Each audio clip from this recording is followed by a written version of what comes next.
96,3 RPK FM Jakarta, sahabat RPK. Selamat pagi sahabat RPK. Bagi Anda yang baru saja bergabung, sahabat RPK sedang dengarkan Prolekum, program Melek Hukum, sahabat RPK. Di kesempatan pagi hari ini, edisi kali ini ya sahabat RPK. Dan di Prolekum kali ini, wah ini tentunya masih erat kaitannya dengan tahun yang baru ya, tahun 2021. Namun kita mau melihatnya dari kacamata penegakan hukum, sahabat RPK. Di tahun 2021 ini seperti apa sih proyeksi hukumnya ya, kalau boleh dibilang seperti itu, sahabat RPK. Seperti apa proyeksi kepastian hukum di tahun 2021? Dan sudah hadir melalui line Skype, sahabat RPK, rekan yang akan saya ajak berbincang-bincang. Ini beliau adalah orang luar biasa nih, sahabat RPK, ketua bidang dari salah satu bidang di DPP Kongres Advokat Indonesia ya. Ada Bung Lodwig FM Noya SH tentunya, sahabat RPK. Halo, selamat pagi Bung. Selamat pagi Bung Lodwig ya. Panggilannya apa nih? Lodika atau apa ya? Luis aja. Ya, Bung. Luis. Ini kita mau ngobrolin tentang hukum di tahun 2021 nih, proyeksinya akan seperti apa. Tapi sebelumnya kita boleh flashback sejenak deh ke tahun 2020.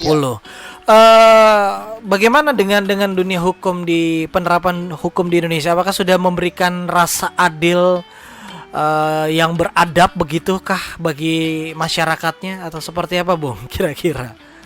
Iya, jadi begini, sahabat RPK,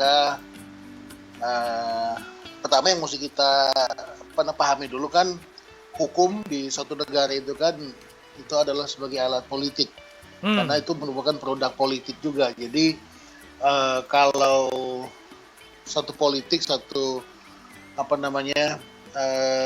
iklim politiknya kita bagus, berarti kemungkinan hukumnya kita juga bisa dibilang kondusif, seperti itu. Tapi mengenai penegakannya itu balik lagi kepada lembaga-lembaga atau badan atau instansi yang bertanggung jawab atau yang diberikan tugas, diberikan amanah menurut undang-undang untuk menegakkan hukum, seperti kepolisian, kejaksaan, termasuk advokat juga, karena kan sekarang advokat sesuai undang-undang itu kan sebagai penegak hukum juga. Nah, kalau dibilang tahun 2020 seperti apa, ya balik lagi Bang, kemarin itu kita lihat ada beberapa yang udah selesai, ada yang masih ngegantung juga, yaitu beberapa kasus-kasus yang yang masyarakat harapkan kok ini tidak ada tindakan dan sebagainya. Tapi at the end, pas kemarin sudah mau akhir tahun kan ada OTT itu, kalau kita lihat mengenai korupsi ya, bansos ya, dan jadi, udang.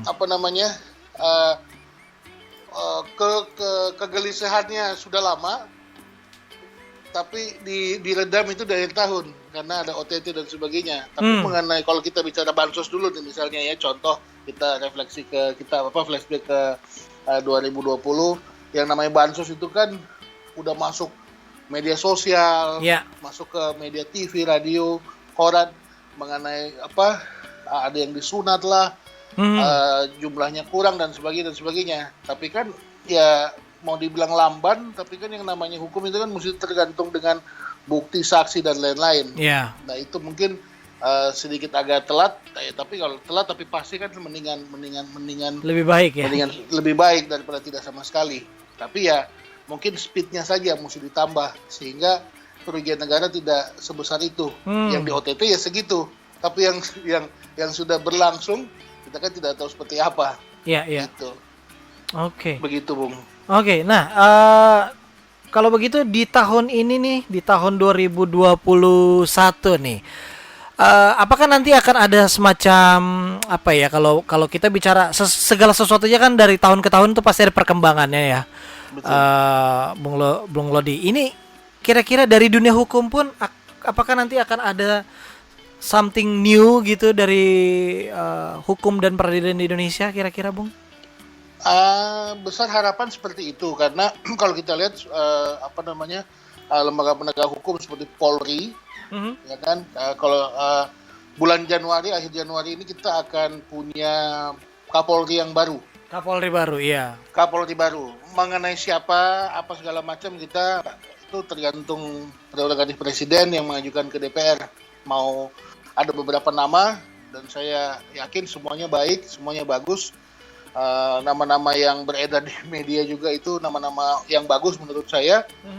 Dan saya kira pasti setiap orang ingin melakukan yang terbaik juga.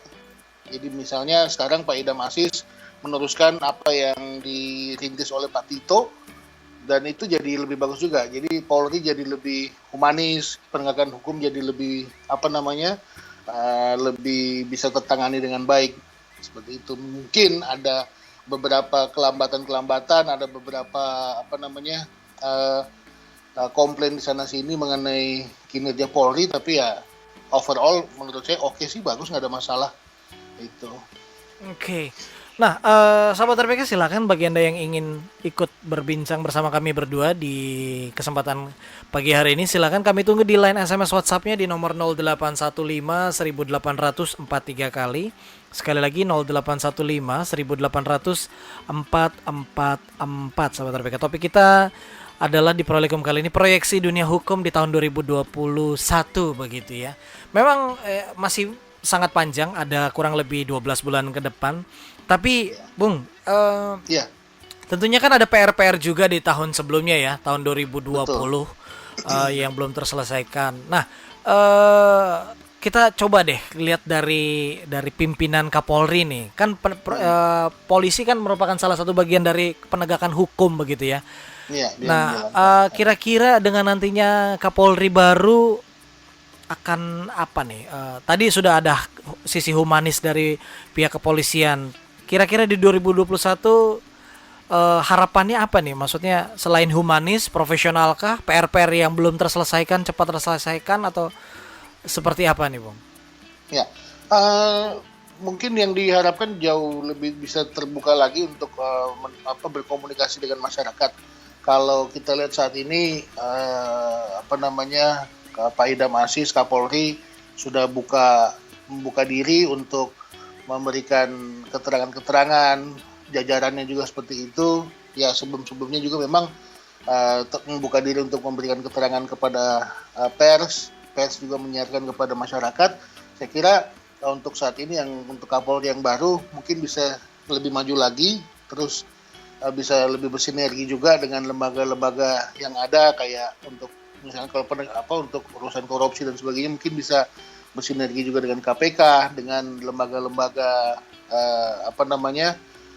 pemerhati korupsi juga, sehingga kalau kita bisa korupsi ya, itu bisa lebih penegakan hukumnya bisa lebih cepat, tidak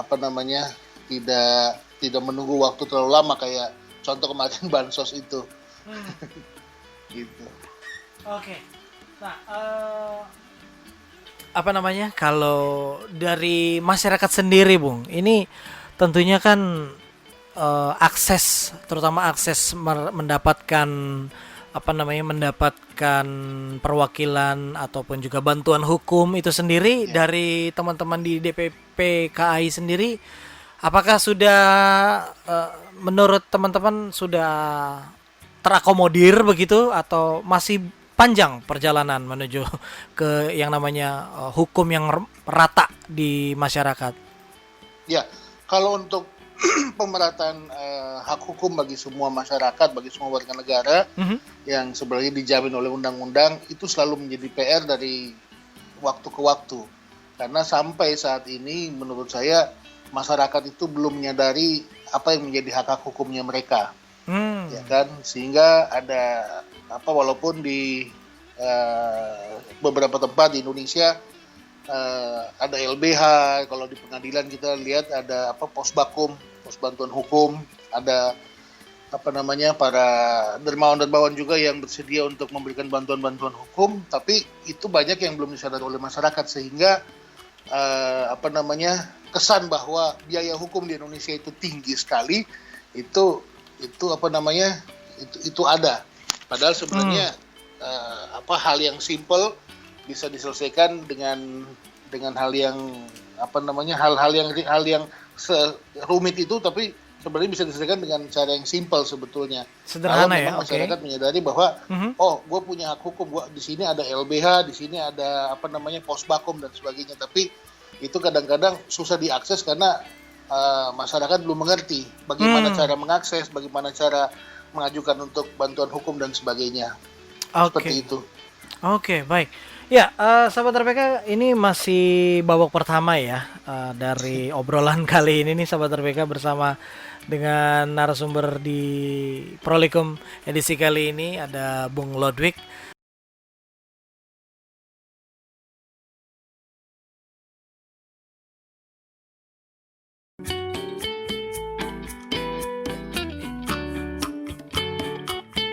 RPK FM Jakarta. Kita kembali lagi sahabat RPK, masih dengan Prolekum, program Melek Hukum ya. Di pagi hari ini sahabat RPK masih Arthur Tyson di ruang dengar Anda semuanya.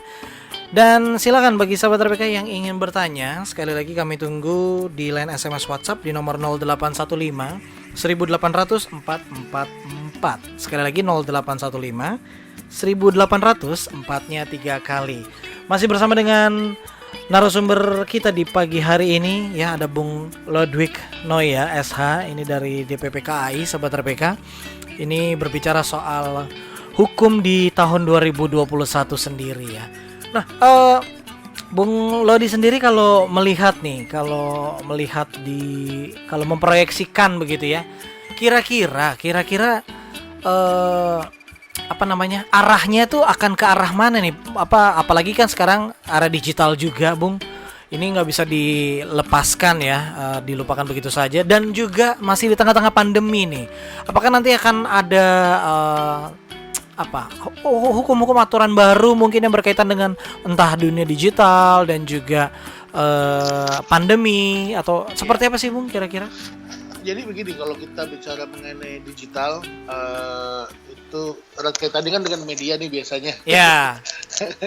Jadi begini, kemarin kebetulan saya sempat ngobrol-ngobrol juga dengan ada beberapa musisi senior.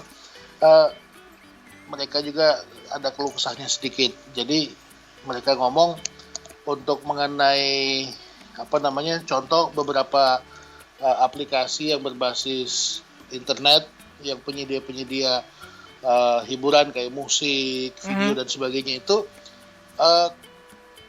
mengenai performing rights, terus mengenai hak cipta untuk lagu dan sebagainya itu masih sedikit amburadul.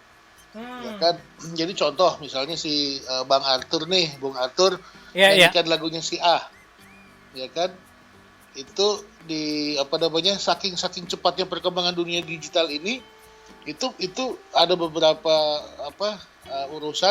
beberapa aturan di undang-undang kita itu belum mengatur sampai sejauh itu. Sehingga hak kekayaan intelektual itu bisa dilanggar juga. Contoh misalnya kayak cover lagu dan sebagainya, itu tidak semuanya mendapatkan izin dari pencipta lagunya. Tapi kalau itu mau dipersoalkan, terlalu banyak yang terlalu sibuk penegak hukum kita untuk mengurusi hal-hal itu gitu. Tapi kalau kita bukan berarti hitam putihnya, sibuk itu bukan berarti tidak perlu diuruskan ya, maksudnya Bung. Betul. Tapi untuk beberapa pekerjaan kan ada yang namanya skala prioritas. Masih banyak prioritas yang jauh lebih besar daripada misalnya mengurusi Bung Arthur cover lagunya let's say Andre Henusa misalnya Kuta Bali. Ya. itu. Ini Om Andre Henusa lagi dengar juga. Ya kan? Wah, salam hormat Bung. Itu. Jadi misalnya Bung Arthur cover lagunya Andre Henusa, masuk ke YouTube misalnya, booming, itu ada beberapa kejadian itu belum mendapatkan izin dari si pencipta lagu. Begitu. Okay. Nah itu bagaimana aturan mainnya? Katanya udah diatur, tapi kalau banyak pasal di undang-undang kita masih ngaret. Pasal karet gitu, ya. Masih karet itu. Nah begitu juga dengan performing rights, misalnya satu media tertentu Mhm. putar konser. Oke. Konsernya si A, si B, si C. Nah, sedangkan misalnya Bung Ato seorang artis, ya kan? Ya. Nyanyi nih. Ya, itu lagunya misalnya lagu A misalnya. Itu Bung Ato dibayar untuk konser hari ini, hari Selasa 12 Januari di RPK misalnya. Mhm. Live konser, ya kan? Sedangkan itu bisa diputar ulang-ulang. Sedangkan Anda kan cuma dibayar satu kali. Oh, iya. Sedangkan viewer yang melihat itu pada saat itu misalnya let's say 500 orang. Iya. Tapi karena ini hal bisa berulang, viewernya kan bisa berjuta-juta. Betul. Ya, yang mendapatkan keuntungan kan yang punya konten jadinya. Iya. Tapi yang perform itu bagaimana? Itu performing rights itu belum jelas juga. Itu. Jadi memang banyak ketidakadilan juga sebenarnya ya yang perlu dibenahi begitu ya. Iya betul, bukan ketidakadilan. Mungkin waktu kita membuat undang-undang itu teknologinya belum sampai ke situ. Belum sampai ke situ, betul. Belum sampai ke situ. Jadi ya kita mesti lebih menurut saya mesti sedikit lebih cepat lagi, mesti sedikit lebih kreatif, lebih out of the box dalam penegakan hukum. Aha. Ini baru di urusan digital, banyak sekali kasus-kasus di urusan digital ini yang yang masih belum terjangkau dengan aturan-aturan yang sudah ada. Pertama, ya kalau kita mau bikin yang namanya merumuskan undang-undang dan sebagainya kan prosesnya sangat panjang. Iya. Karena memang aturannya seperti itu kalau di Indonesia. Karena kan mesti melalui DPR dan sebagainya. Lobby dan lain sebagainya. Betul, belum kalau ada yang protes lagi, belum kalau tiba-tiba ada kasus dan sebagainya lagi. Nah ini Seperti tampaknya itu, masih jadi tantangan ya Bung ya, terutama kalau persoalan lobbying itu untuk meloloskan sebuah undang-undang gitu Bung. Sangat menjadi tantangan karena balik lagi kita mesti sadar bahwa setiap produk yang dipunyai, setiap produk yang saat ini ada itu sebenarnya kan punya potensi untuk berkembang. Atau digital punya potensi untuk berkembang, sangat punya. Dulu kalau Bung Atur ditanya mau jadi apa, mungkin ceritanya dokter dan sebagainya. Coba anak sekarang ditanya mau jadi apa, YouTuber, vlogger, gitu. YouTuber. Vlogger. Yang kerjanya cuma di rumah, bangun tidur, dia mau syuting, enggak ya dia dapat duit kan. Gitu. Saya ada teman baik juga, seorang YouTuber juga. Ya tiap hari kerjanya cuma ngopi aja tiap pagi. Enak ya. Enak. Itu. Tapi ya tiap bulan dia dapat pemasukan dari let's say YouTube begitu. Tapi ya itulah kemajuan digital saat ini. Iya. Mungkin dulu belum menjadi lahan untuk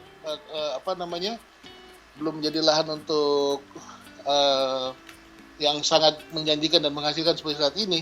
Dulu mungkin digital, pemikirannya orang, mungkin lembaga broadcasting kayak radio, kayak TV, ya kan? Nah, kita baru sampai ke bagaimana mensinergikan radio, masuk ke YouTube dan sebagainya. Orang sekarang udah jadi YouTuber. Iya, betul. Benar. Kita memang jauh ketinggalan ya. Undang-undangnya udah mengatur situ. Ada yang sudah, ada yang belum, dan kebanyakan belum. Iya itu dia. Seperti yang tadi saya bilang itu, yang Bung Atur konser dibayarnya misalnya kan untuk jam konser sesuai kontrak Bung Atur jam 1 sampai jam 2 misalnya. Saya bayar 10 juta, ya kan? Udah selesai dong. Tapi kan saya masukin ke YouTube. Iya, lagu ulang-ulang. Diulang-ulang. Subscriber saya bisa banyak, yang nonton viewernya bisa banyak, saya bisa dapat more than 10 juta. I just pay you 10 juta kan begitu. Dan itu juga itu pun baru tentang ini ya Bung ya, maksudnya baru dari sisi sisi hak intelektualnya, belum soal pajaknya dan lain sebagainya kan. Belum sampai ke situ, Tapi akankah ke arah sana kita ketinggalan untuk urusan digital? Iya, sangat ketinggalan. Ada satu contoh kasus juga. Ada satu kemarin ada yang konsultasi sama saya. Mereka itu grup band. Biasa manggung di kafe. Karena PSBB, karena sekarang ini lagi pembatasan, pandemi, sehingga pemilik kafe itu memutuskan untuk ya udah saya tetap menghadirkan live music tapi saya rekam. Oke. Dia rekam, dia bayar untuk 5 kali rekaman. Tapi dia bisa siarkan berbulan-bulan. Itu selama sepanjang 2020 dia bisa siarkan itu ulang-ulang. Apakah Orang dibayar cuma 5 kali, Bos. wow. Biasanya kan ada istilah beli putus. Nah, apakah Iya, karena putus. itu beli putus Ya, itu beli putus itu pun masih menuai apa namanya? kontroversi? Masih menuai pro dan kontra kan. Oke. Ada kadang-kadang di sisi lain kalau kita bilang hukum kan harus berkeadilan. Iya. Nah, sekarang saya tanya ke Bang Atun, apa merasa adil nggak? Saya bayar Bang Atun 1 kali, tapi saya bisa tayangkan ulang-ulang. Iya. Itu sehingga Ini- itu selalu menjadi apa namanya menjadi persoalan yang berlarut-larut. Ini benar-benar the power of money ya.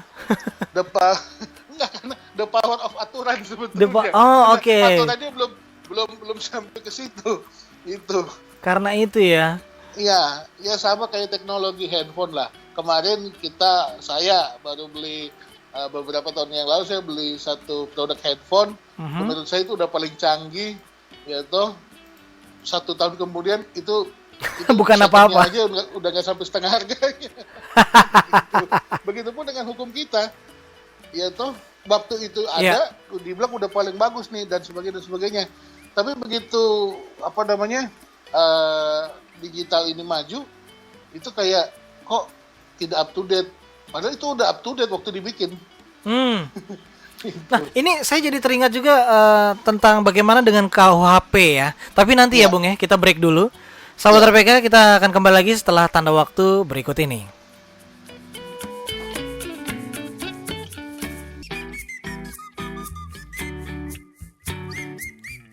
96,3 RPK FM Jakarta. Kita kembali lagi sahabat RPK masih dengan Prolekom, program Melek Hukum ya. Di kesempatan pagi hari ini sahabat RPK, seputar dengan proyeksi dunia hukum di tahun 2021.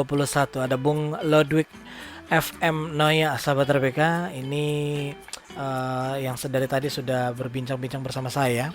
Dan sangat menarik yang tadi sudah disampaikan oleh Bung Lodwig ya, terutama kalau erat kaitannya dengan perkembangan dari dunia hukum di tahun 2020 ini nih, di mana memang masih banyak yang perlu dibenahi begitu, sahabat RPK, apalagi ada hal-hal baru juga di dunia hukum Indonesia nih. Salah satunya tentunya adalah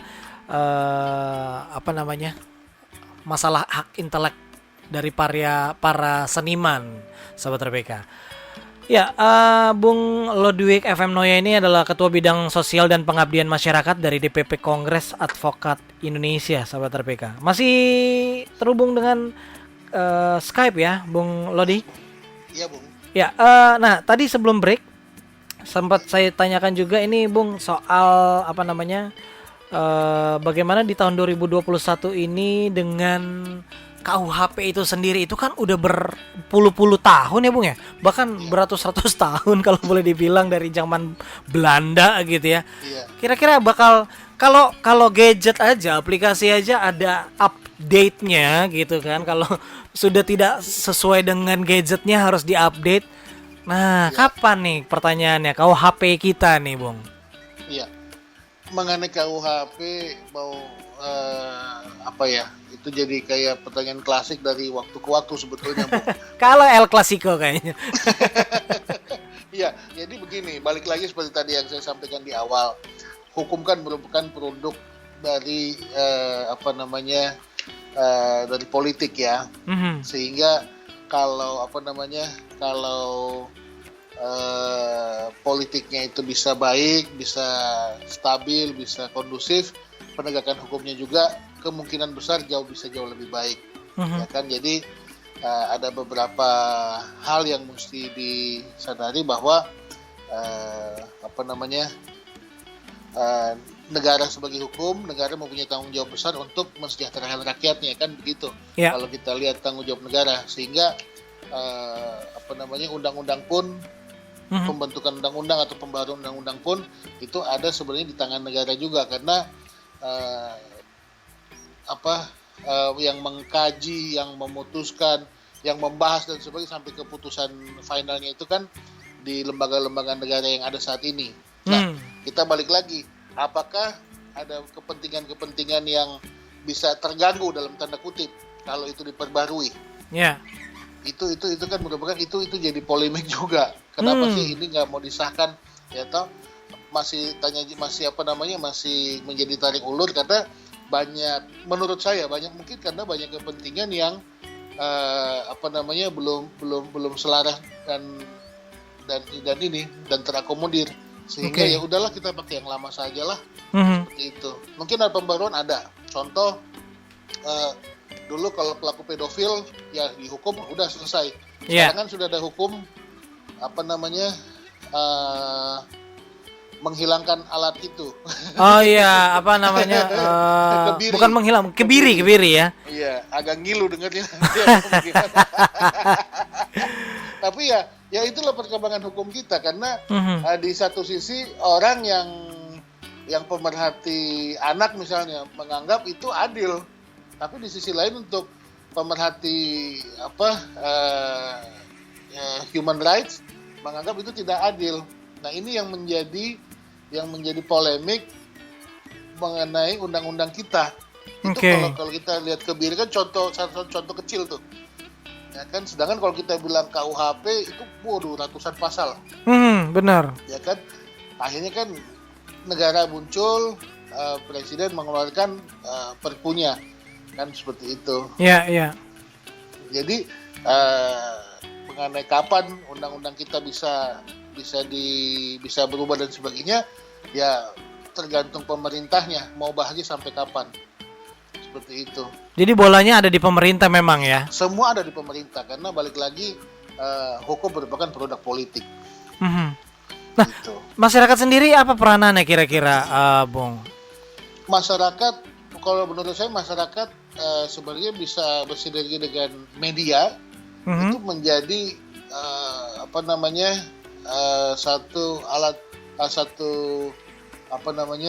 bisa menjadi satu ini untuk memberikan masukan, kritikan kepada pemerintah atau penyelenggara negara, sehingga percepatan dalam penegakan hukum, dalam pembuatan undang-undang, pengesahan undang-undang itu bisa berjalan dengan normal, karena banyak hal yang bisa menghambat itu.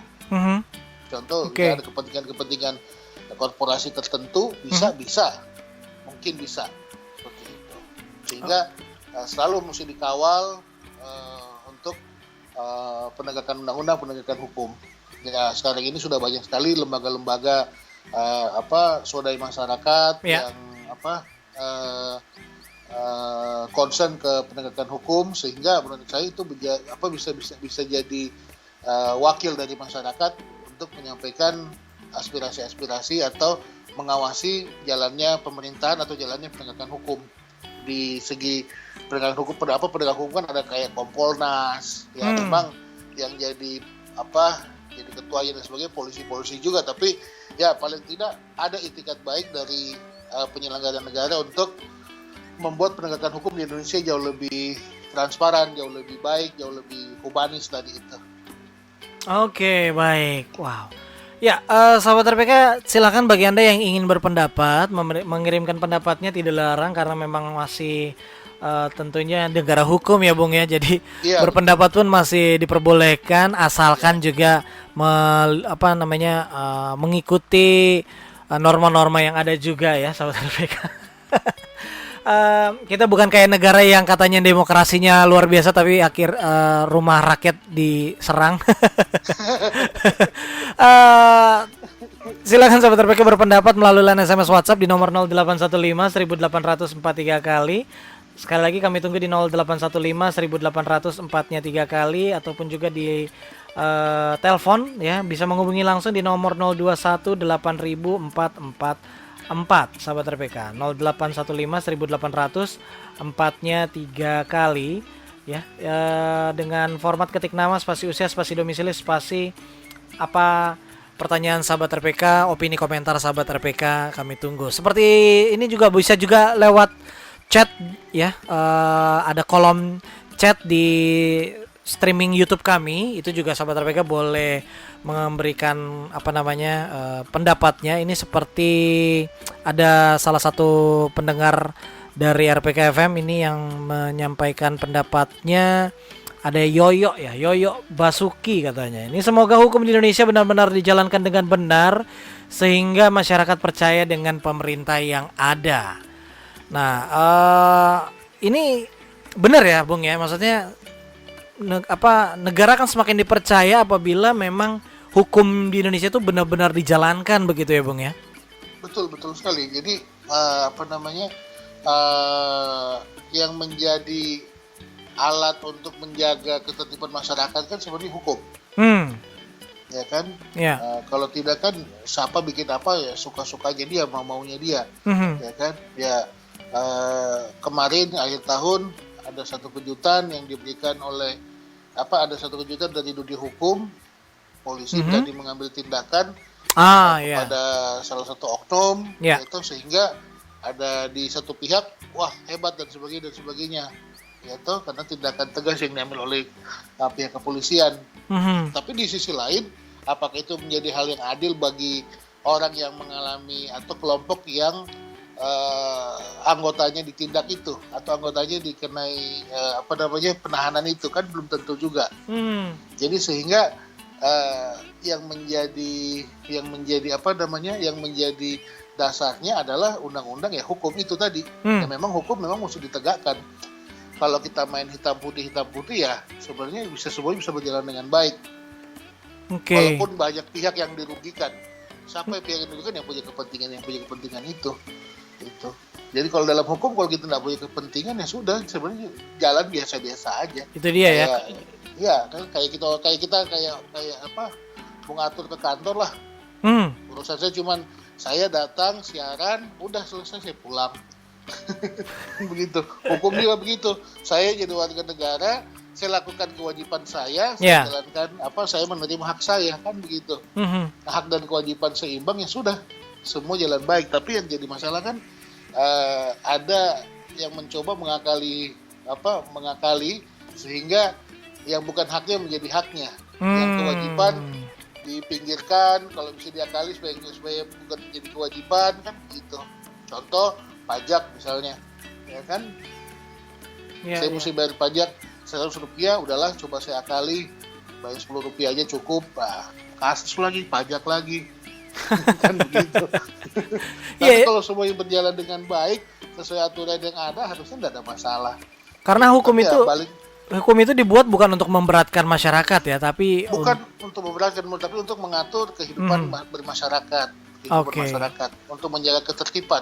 Jadi istilah law and order. Oke. Baik. Bukan judul TV ya, bukan judul film ya. Bukan. Jeng gitu. Oke, kita nanti lanjut lagi ya, Bung ya. Kita harus break dulu. Sahabat RPK masih kami tunggu sahabat RPK yang ingin bertanya, masih tentunya terbuka kesempatan di nomor 0815 1800 444.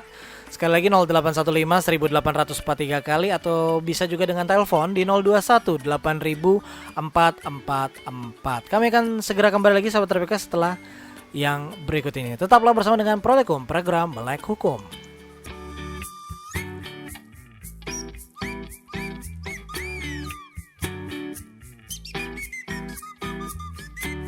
Kita kembali lagi sahabat RPK masih dengan Prolekum, program Melek Hukum ya. Di kesempatan pagi hari ini sahabat RPK, dan juga ini masih tentunya bersama dengan narasumber di pagi hari ini. Ini ada Bung Lodwig sahabat RPK, beliau dari DPP KAI, Kongres Advokat Indonesia. Nah tadi sempat sahabat RPK dengarkan bahwa tentang hate speech itu sendiri nih Bung. Nah kalau bicara soal hate speech itu apakah nanti akan sampai di selalu akan berhenti pada yang namanya materai 6.000, apalagi nanti udah ada materai 10.000 gitu ya? Atau bagaimana nih kira-kira nih kalau namanya ujaran kebencian, berita-berita bohong, itu akan seperti apa kira-kira Bung di 2021 penegakan hukumnya? Ya jadi ya kalau saya sih pertama-tama saya sangat senang sekali setiap saya mendengarkan radio RPK dari LPK memberikan PSA-nya itu yang membawakan tokoh-tokoh agama itu, saya hati rasanya kayak adem banget gitu. Jadi memberikan pencerahan kepada pendengarnya bahwa hate speech itu salah gitu kan, sehingga ya kalau bisa jangan sampai ke materi 6.000 lah gitu. Nah, sebenarnya kalau mengenai materi 6.000 itu ya balik lagi tadi, Bung, karena hukum itu kalau kita mau ini kan penegakannya hitam putih udah begitu. Walaupun memang dalam memutuskan hukum itu banyak hal yang mesti dipertimbangkan, itulah gunanya fungsinya hakim. Tapi dalam penegakannya ya undang-undangnya A ya tetap mesti jalankan A. Tapi ya balik lagi memang ada beberapa hal yang kadang terhenti di urusan materi 6.000. Ya kan, balik lagi kepada yang bersangkutan atau pihak-pihak yang bertikai tadi itu. Kalau misalnya saya dengan Bung Arthur, ya kalau Bung Arthur sadar bahwa ya udah ini walaupun dia pengacara, saya mau nggak mau saya tetap gas aja lah, ya udah. Kalau memang itu mesti ditegakkan ya mesti ditegakkan kan. Via justice road column kan, jadi kebenaran itu harus ditegakkan walaupun langit akan runtuh gitu. Jadi jangan sampai cuma urusan berat materi 6.000 berhenti selesai kan begitu. Iya betul. Mau rubuh juga mesti ditegakkan. Ya kan, walaupun kita standing alone tetap mesti ditegakkan yang namanya kebenaran itu. Tapi yang jadi masalah kan kita ini di Indonesia kadang-kadang urusan-urusan begitu ya sudahlah, dimaafkan sajalah gitu. Karena kan di sisi lain selain penegakan hukum kan kita ada urusan saling mengasihi juga. Gitu. Iya betul. Walaupun urusan saling mengasihi kadang-kadang itulah yang menjadi dilema dalam penegakan hukum juga kan. Iya betul. Bung, ini tampaknya ada penelpon. Kita sapa terlebih dahulu dari rekan Ferry. Halo, selamat pagi. Makasih, selamat pagi Bung Arthur dan Bung Laudrik. Selamat pagi semua, salam sehat selalu. Iya. Salam sehat. Ya, Bung, sebelum nanti saya agak beberapa pertanyaan menyimak dari tadi, sedikit nanti bisa dipaparkan nggak Bung Laudrik mengenai aturan sedikit, karena dari tadi nyinggung-nyinggung yang materai 6.000. Kami ini belum dapat paparannya begini, mengenai yang upgrade masa transisi sekarang ini. Bahwa nanti kan tidak lagi yang 6 dan 3.000, tapi menjadi yang 10.000. Nah, di masa transisi itu masih ada masa kalimat yang bisa menggunakan 9.000. Nah, 6.000 dan 3.000 nempel-nempel materai sih nggak masalah. Cuman maksudnya jadi nilainya kan tidak 10.000 dan 9.000. Nah, si 9.000 itu untuk aturan yang mana? Kalau yang 6.000 dan 3.000 waktu aturan yang lalu kan jelas 250.000 sampai sekian gini, yang kurang dari itu sekian jelas ya. Tapi di 9.000 yang masa transisi ini apakah sebelum nanti masuk yang 10.000 pemakaian 10.000 hanya 10.000 ansih itu di atas 5 juta itu, sementara 9.000, 6.000 dan 3.000 sambil dalam tanda kutip ngabisin stok begitu ya, ngabisin stok materainya maksudnya, ya kan? Ya begitu atau enggak? Sebelum saya pertanyaan yang lain bisa disampaikan dikit atau bukan ranahnya Bung Laudri ini? Saya pemahamannya. Jelaskan, Pak. Nah, nanti akan dijelaskan ya. Oke. Nah, kemudian saya tadi naik sedikit mengenai head speech. Selain yang itu, jangan sampai nanti ada aturan mulai kena aturan-aturan lagi, dilarang nyinyir, dilarang nyindir gitu. Wah, lebih bahaya lagi, nanti lama-lama nggak boleh. Mumpung kan kalau dulu kan ada lawak-lawak setiap akhir tahun, mumpung ketawa itu belum dilarang. Nah, lama-lama nanti ketawa nyindir orang dilarang ya kan. Ada yang tersinggung jadi kena hukum, kena pasalnya pasal karet maksudnya. Nah, saya mau menanyakan juga Bung mengenai tadi kan tema awalnya Bung Arthur mengenai ini di tahun yang sekarang ini. Itu boleh juga dong memang saya tahu bahwa untuk amandemen itu KUHP itu prosesnya lama dan harus di satu dewan tertentu begitu ya, Bung. Ada nggak sih kalau kondisi-kondisi karena sekarang ini juga saya masih gregetan sama ada beberapa pasal yang digunakan yang itu adalah pasal undang-undang sementara tahun yang angkatan kita aja belum lahir, ya kan? Dan yang yang masih hukumannya dipakai masih sampai saat ini. Rp3.000, Rp5.000 begitu. Nah yang begini-begini kadang naik masih karena kepake, karena nggak ada pasalnya yang lain. Nah yang kayak gini ini apa, kan sekarang lagi tren EUA, emergency use gitu ya. Kenapa nggak itu juga ada di dalam hukum itu, ada semacam emergency use saja, authorization gitu yang untuk kekinian, karena belum sempat dibuat udah pakai yang sekarang ini, tapi tentu dengan hukum yang sekarang gitu, tidak pakai yang undang-undang darurat zaman Republik begitu ya, dalam tanda kutip begitu. Nah kira-kira yang kayak gitu. Oh ya, sama satu lagi adalah undang-undang untuk perlindungan konsumen, terutama yang bisa diyurisprudensikan. Jadi kalau satu case sudah pernah ada dimenangkan, untuk yang berikutnya nggak usah delik aduan. Jadi acuan ya itu ya. Delik umum saja kan udah pernah ada begitu. Jangan nanti ngadu lagi. Kalau kebetulan seperti Bung Laudrix yang memang bidangnya, nah kalau konsumen umum nanti kalah lagi. Padahal waktu jurisprudensi itu hal itu sudah dimenangkan. Bagaimana Bung? Itu saja. Terima kasih. Terima kasih Bung Ferry. Ya. Silakan Bung Laudrix langsung saja karena waktunya juga cukup sempit. Ya. Jadi kalau untuk mengenai materi itu sesuai Undang-Undang nomor 10 tahun 2020, kita bahas materi dulu ya. Tadi pertanyaannya apa yang dipakai untuk urusan 3.000 dan 6.000. Kalau undang-undang ini itu transaksi dari nilai 250.000 sampai 1 juta itu sekarang udah pakai materi 10.000. Ada ketentuan di dalam peralihan ini bahwa materi 10.000 itu sambil menunggu materi 10.000 sehingga bisa menggunakan 6.000-nya 2 atau 3.000-nya 3. Undang-undangnya begitu. Dan itu sudah merupakan sosialisasi yang diberikan oleh Departemen Keuangan. Jadi yang selama ini untuk urusan apapun itu pakai materi 6.000, pakai 3.000, sekarang mulai 250.000 sampai 1 juta sampai ke atas itu urusannya sudah materi 10.000. Seperti itu, sehingga untuk penggunaan 3.000-nya bisa.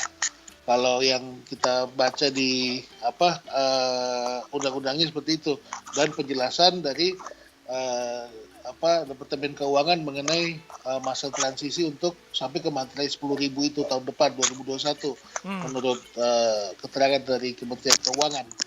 Seperti itu, Bung. Oke. Lalu yang berikutnya pertanyaan tadi dari Bung Ferry itu seputar dengan jurisprudensi itu, Bung. Nah, jurisprudensi balik lagi yaitu kalau yang namanya ada kan delik aduan dan sebagainya itu ya balik lagi apa yang mau dijurisprudensikan kalau itu tidak diterangkan. Misalnya nih dalam beracara kan ada hal-hal yang harus kita penuhi juga. Dan memang kita mesti menguasai hukum dan undang-undang kalau kita mau beracara di pengadilan, sehingga ada beberapa hal yang menjadi celah kalau kita tidak bisa menguasai hal itu. Contoh kalau kita dalam menghadapi satu kasus tertentu, kalau kita bisa mendapatkan referensi untuk jurisprudensinya ya bagus, tapi kalau tidak ya apa yang mau dipertimbangkan oleh majelis hakim, karena kan majelis hakim kan urusannya itu memutuskan, menimbang dan memutuskan kan begitu. Kita dalam beracara kan memberikan masukan, pertimbangannya apa, sehingga itu didengar dari kedua belah pihak. Jadi saya berurusan dengan Bung Arthur misalnya, Bung Arthur pakai pertimbangan hukum, saya juga punya pertimbangan hukum, itulah yang dipertimbangkan dan diputuskan oleh majelis hakim. Baik. Gitu. Oke, ini dan satu hal lagi tadi mengenai hukum-hukum yang lama begitu ya. Tadi sempat ditanyakan dan sempat kita bahas juga ya bahwa memang semoga juga nanti ada up to date-nya ya. Betul. Hukum-hukum yang lama yang tadi tuh kalau ambil contohnya dari KUHP ya, tadi Bung Ferry juga ngambil dari hukum-hukum sementara begitu ya. Mudah-mudahan nanti akan ada hukum penetapannya ya, Bung ya. Iya. Karena ya seperti yang tadi kita bahas di pertengahan tadi, kita sudah banyak ketinggalan sebetulnya untuk urusan undang-undang. Kalau contoh singkatnya kayak urusan digital tadi kan, itu kita udah waktu undang-undang itu dibuat dan diketok palu, sahkan, difinalkan, itu masih produk yang baru pada saat itu. Tapi yang jadi masalah kan teknologi ini berkembang terus, Pak. Iya, betul. Dulu kita pakai HP poliponik udah bagus banget, udah canggih banget. Sekarang poliponik 200.000 bos. Iya betul. kita kasih anak kecil aja, itu handphone apaan? Malah nggak ngerti, betul. Malah malu-maluin. Iya, dulu pakai handphone sombong bos, antenanya kan ganting lampu-lampu pula kan. Iya, sekarang nggak ada urusan. Oke, Bung Lodwig, ini waktunya sangat sempit sekali dan tentunya terima kasih banyak atas waktu dan ilmu yang sudah dibagikan ya. Lain waktu boleh kita eksplorasi lebih jauh lagi nih mengenai dunia hukum di tahun yang baru ini 2021 dan salam buat keluarga, sehat semuanya ya Bung ya. Iya, saya pagi ini juga senang sekali lihat versi lain dari Bung Arthur, bisa pakai topi, sekarang nggak pakai topi, rambutnya lebih panjang. Kan up to date. Up to date, betul. Iya Bung, nanti kita lanjut lagi ya Bung ya. Tuh yang belum cukur brewok tuh. Kalau yang satu itu susah itu. Susah itu. Pemahamannya beda itu. Oke, terima kasih sekali lagi Bung Lodwig atas waktunya dan demikian God bless you too. Dan demikian tadi sahabat RPK bersama dengan Bung Lodwig FM Noya SH sahabat RPK dari DPP KAI berbicara banyak hal mengenai proyeksi dunia hukum di tahun 2021 ini sahabat RPK. Semoga bermanfaat sahabat RPK dan obsesi masih akan berlanjut. Jadi jangan kemana-mana, tetaplah bersama dengan 96,3 RPK FM Jakarta.